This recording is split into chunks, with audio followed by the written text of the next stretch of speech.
जय श्री श्याम दोस्तों, आज फिर से लेकर आ गया हूँ रीसेंट टाइम की इंटरेस्टिंग बिजनेस अपडेट्स, जहां हम ये जानने की कोशिश करेंगे कि अपने आरबीआई गवर्नर शक्तिकांत दास कैसे बन गए गवर्नर ऑफ द ईयर।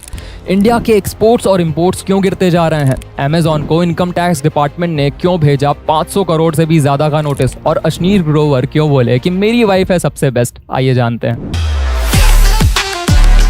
जब भी महंगाई बढ़ती है ना, रोटी कपड़ा मकान जैसे रिसोर्सेज महंगे होने लगते हैं या कोई बहुत बड़ा बैंकिंग फ्रॉड हो जाता है, तो पूरी दुनिया सिर्फ एक इंसान के पीछे भागती है और वो सोचते हैं कि भाई इस इंसान के पास कोई ना कोई सोल्यूशन तो जरूर होगा। और वो इंसान भी सोच रहा होता है कि ऐसा क्या करूं कि इकोनॉमी भी ऑन ट्रैक आ जाए और लोगों को कम से कम प्रॉब्लम हो। मैं बात कर रहा हूं आरबीआई के गवर्नर शक्तिकांत दास की। शक्तिकांत दास को 2023 के लिए चुन लिया गया है गवर्नर ऑफ द ईयर। उन्हें यह अवार्ड इसलिए दिया गया है क्योंकि कोविड-19 रशिया यूक्रेन की बात की जो अनसर्टेनिटी है, उसके बाद उन्होंने इकोनॉमी को जिस तरीके से संभाला है वो पूरी दुनिया में शायद ही किसी गवर्नर ने किया है। इस वक्त इंडिया की जो इकोनॉमी है वो बहुत ही स्ट्रांग दिख रही है बाकी इकोनॉमीज़ के बाद, और इकोनॉमीज़ बाकी दुनिया की रिसेशन झेल रही हैं और इंडिया वहीं थोड़े से इम्पैक्ट के साथ अभी भी स्ट्रांगली खड़ा है और इसलिए उन्हें यह अवार्ड दिया गया है। साथ में हम ये भी जानते हैं कि 2015 में रघुराम राजन जी को पहली बार यह अवार्ड दिया गया था, यानी वो पहले इंडियन आरबीआई गवर्नर बने थे जिन्हें यह अवार्ड मिला था, और अब शक्तिकांत दास दूसरे इंडियन गवर्नर बन गए हैं, जो कि एक बहुत अच्छी बात है। कुछ लोग कह रहे हैं कि वो डिजर्व करते थे, कुछ लोग कह रहे हैं कि भाई ऐसा भी कुछ खास कर नहीं दिया है पॉलिसी में।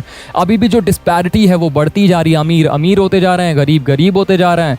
अडानी वाला केस चल ही रहा है और बड़े बड़े जो एंटरप्रेन्योर्स हैं वो भी भाई कई बार एक्यूज करते रहते कि पॉलिसीज बहुत ज्यादा लिबरल नहीं है। अगली खबर में हम बात करने वाले हैं इंडिया के एक्सपोर्ट्स और इंपोर्ट्स के बारे में। बताया जा रहा है कि फरवरी के मंथ में भी इंडिया के एक्सपोर्ट और इंपोर्ट गिर गए हैं, 8% से ज्यादा गिरे हैं, और इंपोर्ट्स भी गिरे हैं सेम 8% के आसपास।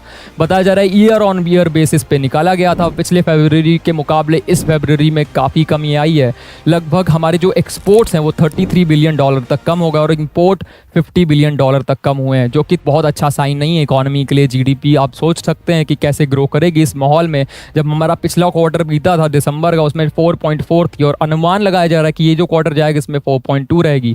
देखते हैं आगे क्या होता है। और क्या आपको लगता है कि इस तरीके से जो ये एक्सपोर्ट्स और इंपोर्ट्स गिर रहे हैं इससे बहुत ज़्यादा फर्क पड़ेगा? वैसे गवर्नमेंट ने सोच लिया है कि जो नॉन एसेंशियल प्रोडक्ट्स होंगे उनका इंपोर्ट्स हम बंद कर देंगे। नॉन एसेंशियल प्रोडक्ट्स वही हो गए कि इंडिया में बन रहे हैं लेकिन फिर भी हम एक्सपोर्ट कर रहे हैं कुछ अलग अलग रीजंस की वजह से। देखते हैं आगे क्या होता है। अगली खबर में हम बात करने वाले हैं अमेजॉन के बारे में। अमेजॉन की मुश्किलें कम होने का नाम नहीं ले रही हैं। अब इनकम टैक्स ने इनके दिमाग में दम करके रखा हुआ है।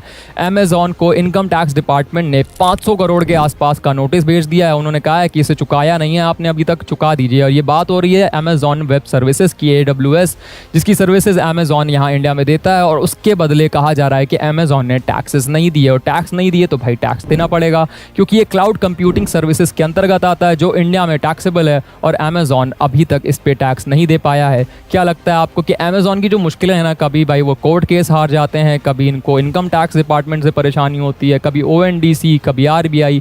मुझे लग रहा है कंपटीशन इनके लिए बहुत बढ़ने वाला है। अगली खबर में हम बात करने वाले हैं सदाबहार स्टार्टअप कुमार अश्नीर ग्रोवर के बारे में। अश्नीर ग्रोवर अक्सर अपनी कंट्रोवर्शियल बातों से सुर्खियों में रहते हैं, लेकिन इस बार उन्होंने कुछ भी कंट्रोवर्शियल ऐसा नहीं बोला है। उल्टा उन्होंने अपनी वाइफ की तारीफ करी है। ट्विटर पे उन्होंने लिखा है कि मुझे अपनी वाइफ पे गर्व है कि उन्होंने बहुत सारे स्टार्टअप्स में इन्वेस्ट किया था जो अच्छा परफॉर्म कर रहे हैं ऐसे माहौल में जब स्टार्टअप्स दुनिया के बर्बाद हो रहे हैं। और वो उन्होंने ये भी बोला कि जो उनकी वाइफ है ना वो एडवांस टैक्स पे करती हैं। उन्होंने करीब 3.25 करोड़ का एडवांस टैक्स पे कर रखा है इस फाइनेंशियल ईयर में, और उनकी वाइफ का नाम है माधुरी जैन। उन पे उन्होंने बहुत ज़्यादा गर्व जताया है। अच्छा लगता है कि जब स्टार्टअप्स इतना अच्छा करते हैं और साथ में पैसे भी एडवांस में टैक्स में दे देते हैं। इस देश को बहुत ज़रूरत है। वैसे एक फैक्ट के मुताबिक बता दूं, राज्यसभा में बताया गया था कि 30% टैक्स देने वाले इस देश में 60 लाख के आसपास ही हैं, उससे ज़्यादा नहीं। सोचिए 140 करोड़ की आबादी के आसपास हो गया देश, और सिर्फ 60 या 70 लाख लोग अगर 30% तक का टैक्स देते हैं, यानी कि जो ज़्यादा इनकम कर रहे हैं उनके पास ज़्यादा पैसे नहीं हैं, यानी कि जो अपनी आबादी है ना उसमें इनकम डिस्पैरिटी बहुत ज़्यादा है। तो इसलिए बहुत सारे स्टार्टअप्स को आगे बढ़कर आने की ज़रूरत है। फिलहाल इस वीडियो में इतना ही। अगर आपके कोई सजेशन है तो आप कमेंट में बता सकते हैं। वीडियो पसंद आया तो इसे लाइक करना ना भूलें। मिलेंगे अगले वीडियो में, तब तक के लिए शुक्रिया, गुड बाय, टाटा, जय श्री श्याम।